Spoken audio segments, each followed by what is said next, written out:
Hello friends, Assalamu alaikum. Hope you all are doing good. இன்னைக்கான வீடியோவில் எல்லாருக்கும் விருப்பமான ஸ்ரீலங்கன் மாலுப்பான் ரெசிபி தான் பார்க்க போகிறோம். இந்த மாலுப்பானை நீங்கள் சாஃப்டாக நல்ல ஃப்ளஃபியாக செய்யணும்னு நினச்சிங்கன்னா இந்த வீடியோ லாஸ்ட்டாக கட்டி ஸ்கிப் பண்ணாமல் வச்சு பண்ணுங்கள். அது மட்டும் இல்லாமல் நம்ம சேனலையும் சப்ஸ்கிரைப் பண்ண மறந்துடாதீங்க.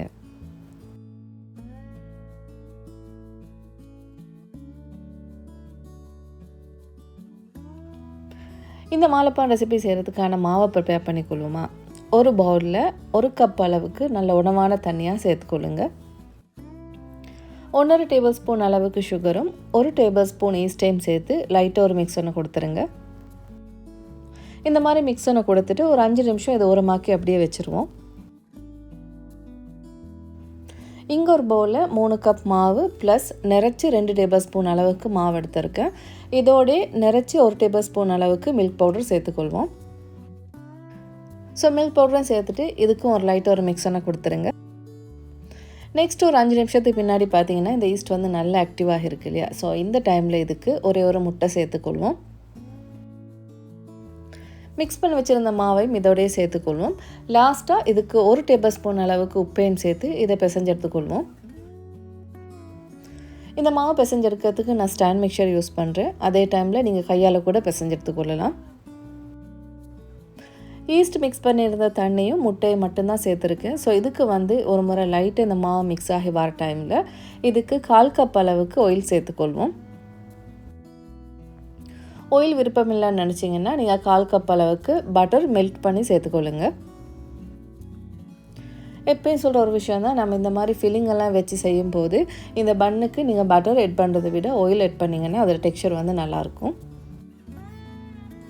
நம்ம ஆயிலே சேர்த்து பிசைஞ்சு எடுத்தாலும் இதுக்கான தண்ணித்தன்மை போதாமல் இருக்கும். ஸோ அதனால் இதுக்கு கொஞ்சம் கொஞ்சமாக நம்ம வாட்டர் சேர்த்து நல்ல ஸ்மூத்தான நல்ல கையில் ஒட்டாத சாஃப்டான டோவாக பிசைஞ்சு கொள்ளணும். இந்த மாதிரி மாவு பிசைகிறதுக்கு நான் ஆட் பண்ண வாட்டர் பார்த்திங்கன்னா 1/4 கப் ப்ளஸ் 2 டேபிள் ஸ்பூன் அளவுக்கு வாட்டர் சேர்த்துருக்கேன். மாவு பார்த்திங்கன்னா கையில் ஒட்டாமல் நல்லா சாஃப்டாகவே பிசைஞ்சு வந்திருக்கு. ஸோ இதை ஒரு பவுலில் ட்ரான்ஸ்ஃபர் பண்ணிவிட்டு இது டபுள் சைஸ் ஆகும் வரக்காட்டியும் வெயிட் பண்ணிடுவோம். ஸோ இந்த கேப்பில் இந்த பன்னுக்கான ஃபிஷ் ஃபில்லிங்கை பார்த்துருவோமா. இன்றைக்கான ஃபிஷ் ஃபில்லிங் நான் சிம்பிளான ஒரு மெத்தட் தான் செய்ய போகிறேன். இதுக்கு ஒரு பேனை ஹீட் பண்ணிக்கொள்ளுங்க. அதில் 3லேருந்து ஒரு 4 டேபிள் ஸ்பூன் அளவுக்கு ஆயிலையும் சேர்த்துக்கொள்ளுங்க. ஆயில் நல்லா சூடாகின உடனே இதுக்கு நான் ஒரே ஒரு கொஞ்சம் பெரிய சைஸில் அனியன் கட் பண்ணி எடுத்துருக்கேன். அதையும் சேர்த்துக்கொள்வோம். 2 க்ரீன் சில்லிஸ் அதையும் கட் பண்ணி எடுத்துருக்கேன். அதோட கொஞ்சமாக கரி லீவ்ஸ் எல்லாமே ஸ்லைஸ் பண்ணி தான் சேர்த்துருக்கேன். 1 டீஸ்பூன் அளவுக்கு உப்பும் 1/2 டீஸ்பூன் அளவுக்கு மஞ்சளையும் சேர்த்து இது ஒரு முறை நல்லா மிக்ஸ் பண்ணி கொடுத்துருங்க. இந்த வெங்காயத்தில் இருக்கக்கூடிய தண்ணி எல்லாமே நல்லாவே குறைஞ்சி இந்த மாதிரி டிரான்ஸ்பேரண்ட் கலர் வரக்காட்டியும் வெயிட் பண்ணுங்கள். இந்த டைமில் நான் டூனாவையும் ஆட் பண்ணிக்கொள்கிறேன். ஒரு சின்ன கேன் டூனா தான் இந்த ரெசிபிக்கு நான் யூஸ் பண்ணுறேன். ஸோ டூனாவையும் சேர்த்துட்டு இது ஒரு முறை நல்லா மேஷ் பண்ணிக்கொள்ளணும்.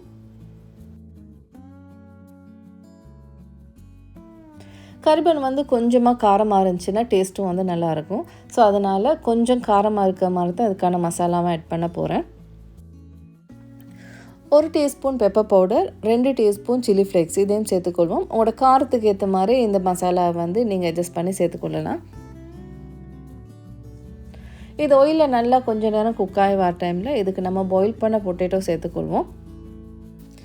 2 மீடியம் சைஸ் கிழங்கு சோல்ட் போட்டு பாயில் பண்ணி எடுத்துருக்கேன். அதை மேஷ் பண்ணி தான் இதோடய சேர்க்க போகிறேன்.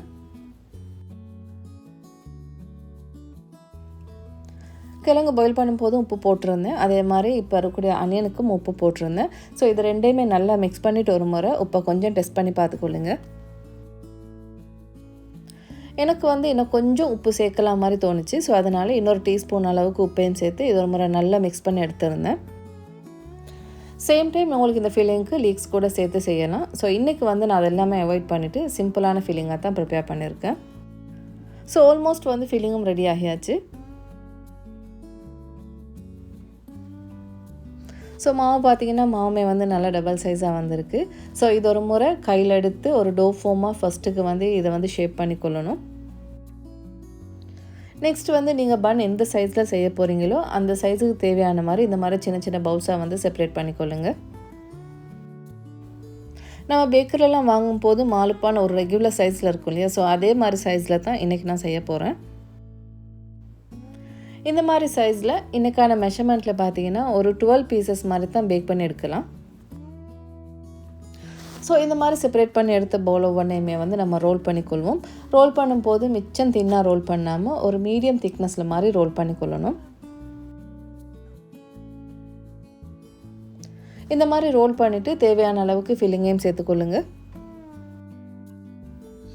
நெக்ஸ்ட் வந்து நான் வீடியோவில் காட்டுற மாதிரி இதே மாதிரி ஃபோல்ட் பண்ணிக்கொள்ளுங்க. இந்த மாதிரி ஃபோல்ட் பண்ணும்போது எல்லா சைடுமே நல்லா சீலாகிற மாதிரி நல்லா ப்ரெஸ் பண்ணி விடணும். லாஸ்ட்டாக பார்த்தீங்கன்னா இதில் 3 கோர்னர்ஸ் இருக்குது இல்லையா, ஸோ இந்த கோர்னர்ஸை வந்து லைட்டாக கொஞ்சம் மடித்து விட்டிங்கன்னா இந்த ஷேப் வந்து கரெக்டாக வந்துடும். ஸோ இந்த பண்ணை வந்து நம்ம பேக்கிங் ட்ரேயில் வந்து ப்ளேஸ் பண்ணிக்கொள்வோம்.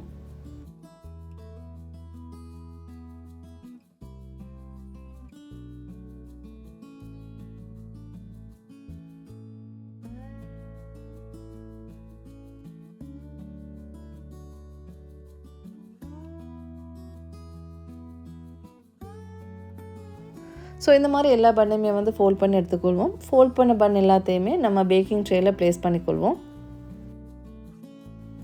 ஸோ இந்த பன் எல்லாமே நம்ம இமீடியட்டாக வந்து அவனில் ப்ளேஸ் பண்ணாமல் இது ஒரு 10 மினிட்ஸ் மாதிரி டவல் ஒன்றால் கவர் பண்ணி அப்படியே ரெஸ்ட்டில் விடணும்.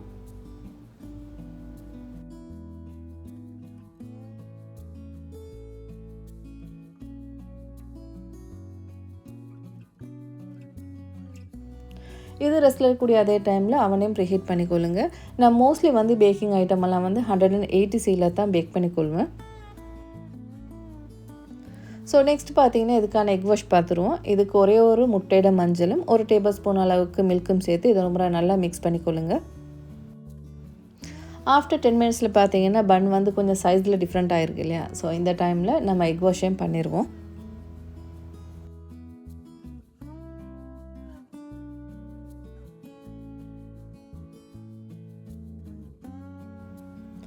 இதை நல்லா எக் வாஷ் பண்ணிவிட்டு நம்ம இதை அவனில் ப்ளேஸ் பண்ணிக்கொள்வோம். அவனில் ப்ளேஸ் பண்ணும்போது மிடில் ரெக்லேருந்து ஒரு லெவல் குறைச்சி நீங்கள் இதை ப்ளேஸ் பண்ணிக்கொள்ளுங்க.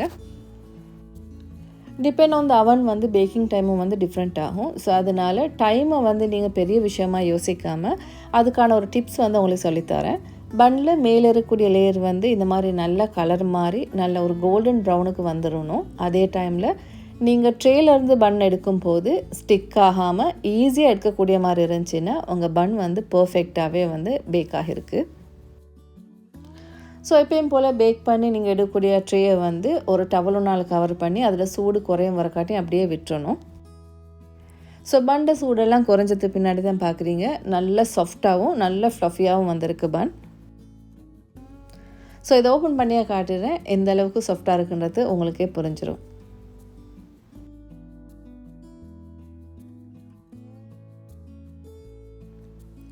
கட்டாயமாக ஃப்ரீயான டைமுக்கு இந்த மாலுப்பான் ரெசிபியை வந்து வீட்டில் ட்ரை பண்ணி பாருங்கள். உங்களுக்கு பர்ஃபெக்டாக செஞ்ச முழு திருப்தியுமே உங்களுக்கு கிடைச்சிரும். ஸோ கட்டாயமாக ட்ரை பண்ணி பாருங்கள். உங்கள் எக்ஸ்பீரியன்ஸையும் என்னோட share பண்ணிக்கொள்ளுங்கள். See you soon with another vlog. Thank you.